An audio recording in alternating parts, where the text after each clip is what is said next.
જી હા, good morning, નમસ્કાર. હું છું નિલેશ પંડિત, આપનો મિત્ર. આજનો દિવસ આપનો ખૂબ શુભ રહે, મસ્ત રહે, જોરદાર રહે એવી શુભકામના સાથે એક સરસ મજાની વાત.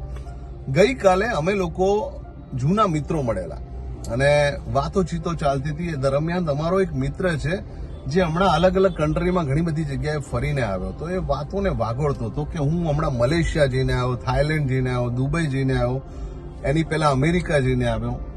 મારો એક સવાલ હતો એને, શું તે જુનાગઢ જોયેલું છે? તો કે ના. દ્વારકા જોયેલું છે? તો કે ના. તું ગુજરાતમાં ક્યાં ફરેલો છે? તો કે અમુક સિટીઝમાં ત્યાં આગળ ફરેલો છું, બાકી નહીં. ઓકે. તું ભારતમાં ક્યાં ફરેલો છે? તો કે ભારતમાં પણ બોમ્બે, પુના, બેંગ્લોર અમુક જગ્યાએ ગયેલો છું, બાકી નહીં. તો મારા મોઢામાંથી એક સરસ મજાની એક વાત નીકળીને એને બહુ ગમી કે સોરઠ ધરા નવ સંચીરો નવ ચઢ્યો ગઢગીરનાર, સોરઠ ધરા નવ સંચીરો ન ચઢ્યો ગઢગીરનાર, નાયો નવ ગંગા ગોમતી એણે ગયો અવતાર.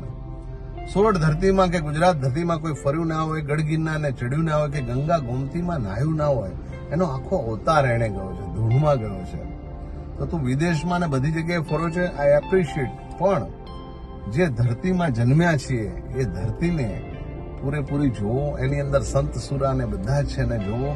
અહીંની જે સંસ્કૃતિ છે જે વિદેશમાં બધી જગ્યાએ પ્રખ્યાત છે એને જુઓ. તો એણે એપ્રિશિએટ કરી વાત અને કીધું કે યસ, હવે હું ભારતભરની અંદર શેર કરીશ અને દરેકે દરેક જગ્યાએ જઈશ. Thank you Nilesh. તો મને બી લાગ્યું કે નહીં, આપણી ભારતની જે સંસ્કૃતિ છે એ વિદેશમાં ને બધી જગ્યાએ એને લોકો વખાણે છે. મોદી સાહેબ કે જેમણે વિદેશની અંદર જઈ આપણી સંસ્કૃતિનો પ્રચાર પ્રસાર કરે છે.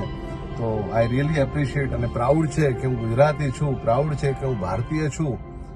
Really appreciate. જય જય ગરવી ગુજરાત.